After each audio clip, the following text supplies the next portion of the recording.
Mano, você assistiu o teaser que soltaram do Godzilla Zero? Eu assisti e hoje eu vou te mostrar como esse Godzilla nesse tamanho esconde a pior ameaça que a franquia já viu. Fala, meu parceiro, tudo beleza? Eu me chamo Gabriel e obviamente eu viria falar aqui do teaser do filme Minus Zero, que vai ser lançado em junho desse ano ainda. Eu sei que assim que o teaser acabou, a primeira coisa que você fez foi jogar a altura da Estátua da Liberdade no Google pra tentar calcular o tamanho do monstro. Hoje eu vou te mostrar muita coisa que eu consegui analisar do trailer e principalmente os segredos que a Toho deixou escapar. Agora chega de enrolação e bora pro vídeo. O teaser começa direto nos escombros de Ginza, com uma visão aérea do distrito devastado que a gente consegue ver pela torre do relógio. Mas o que realmente importa aqui não é a imagem da destruição, e sim o áudio. Você escuta um oficial falando em inglês que, se a operação falhar, eles finalmente vão usar aquilo. E não, a Toho não colocou um idioma estrangeiro ali de graça. No universo do filme a gente está exatamente no ano de 1949. O Japão estava totalmente ocupado e sob o comando do comandante americano Douglas MacArthur, através de um órgão chamado SCAP.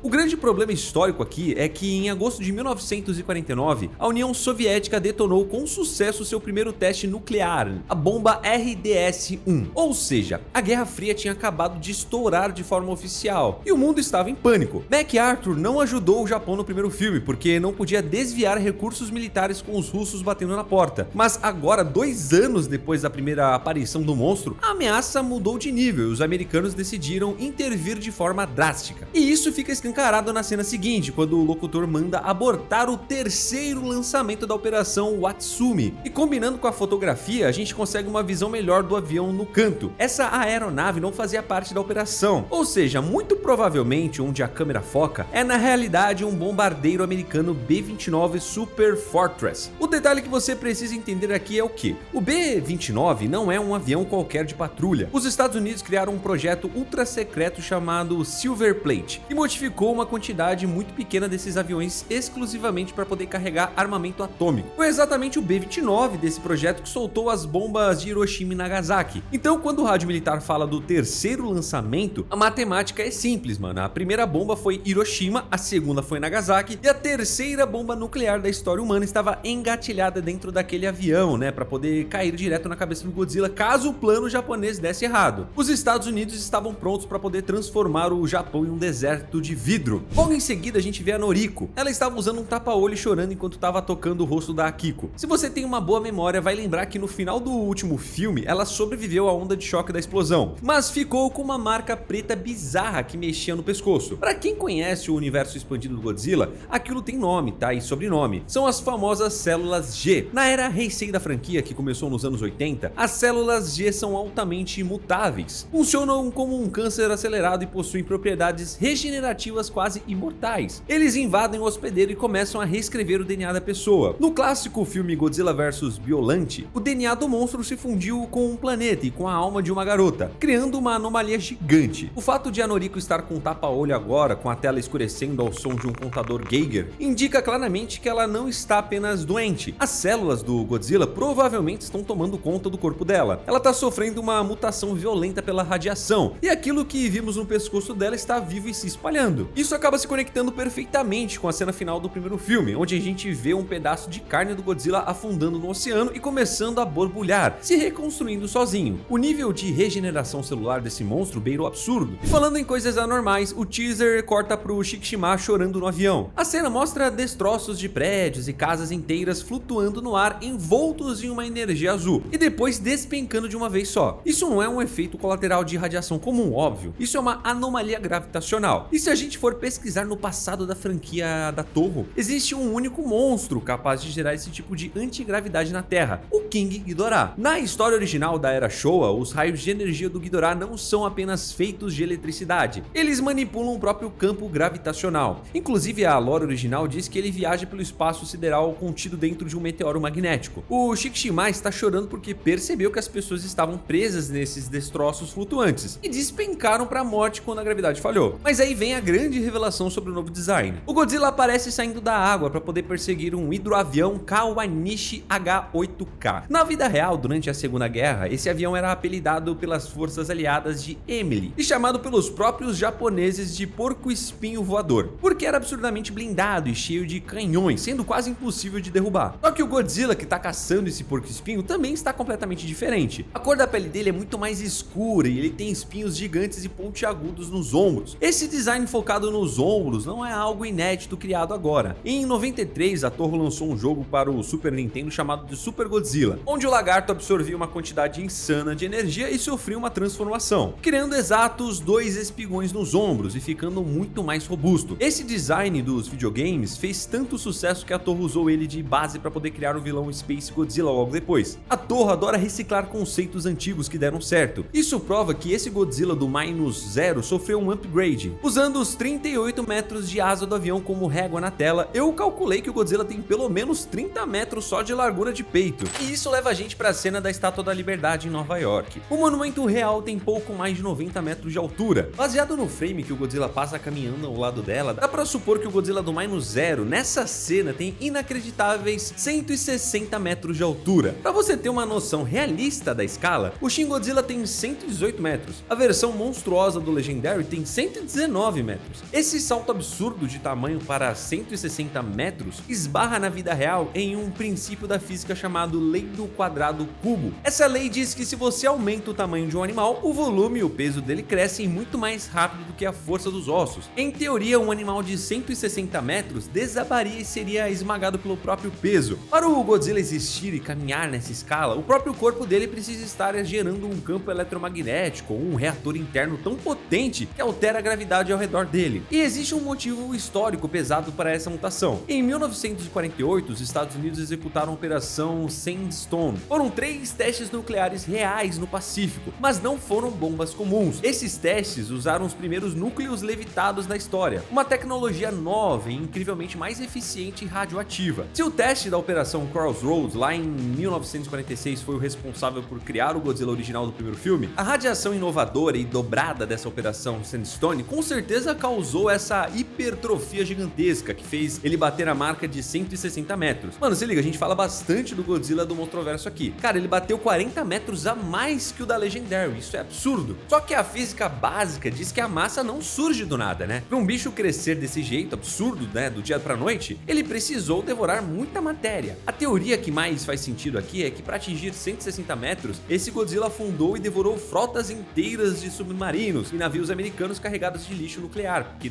tentavam caçar ele pelo Pacífico. Então, basicamente, ele virou um buraco negro de radiação. Só que tem um furo enorme no teaser que acaba revelando o maior plot twist do filme. O Godzilla colossal que está em Nova York não tem aqueles espinhos gigantes nos ombros. O design e a cor e as proporções são completamente diferentes do Godzilla escuro que persegue o avião no mar do Japão. E isso leva à famosa teoria da Guerra dos Gargantuas. Esse é o nome de um filme clássico da Toho, lançado em 1966, onde um pedaço de carne cortado de um monstro acaba se regenerando de forma independente e cria uma criatura inteira nova, igualzinho a reprodução de uma estrela do mar, sabe? Agora puxa pela memória. No final de Shin Godzilla de 2016, a câmera mostra criaturas menores saindo da cauda do monstro. Era o início de uma reprodução assexuada. A Toho sempre quis usar essa ideia de infestação. Como a gente sabe que o Godzilla do Minus One tem um fator de cura ilimitado por causa das células G, e a gente viu também aquele pedaço dele borbulhando sozinho no oceano no final do filme, a resposta acaba batendo na nossa cara. Nós não estamos lidando com o monstro. A explosão do final fragmentou ele. A gente tá lidando com 2 Godzillas simultâneos. O pedaço que ficou no Japão regenerou rápido e criou espigões nos ombros como adaptação tática. Uma verdadeira armadura antiaérea, porque ele já sabe que está sendo caçado por aviões. Já o outro pedaço foi levado pelas correntes até os Estados Unidos, devorou lixo atômico e multou sem controle nenhum, virando um colosso irracional de 160 metros movido ao puro instinto. O perigo não é mais animal destruindo uma cidade, o perigo é uma infestação global de Godzillas em escala de pandemia. Além de tudo isso, a gente precisa parar para analisar também o próprio título do filme, Minus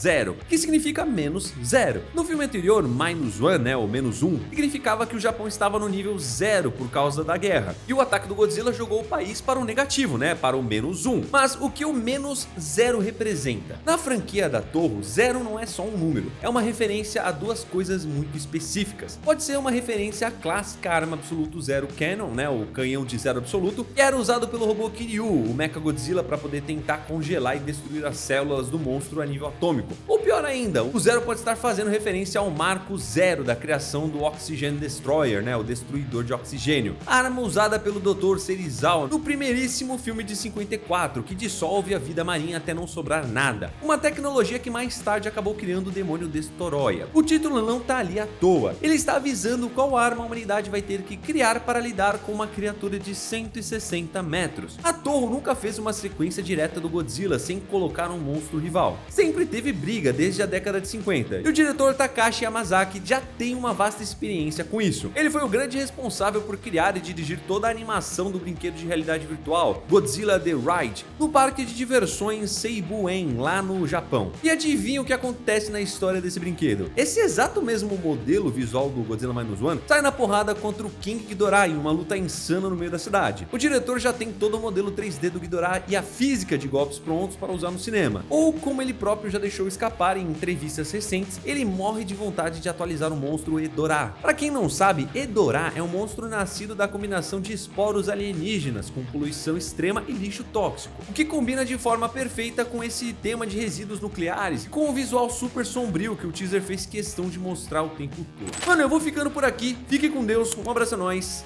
tchau!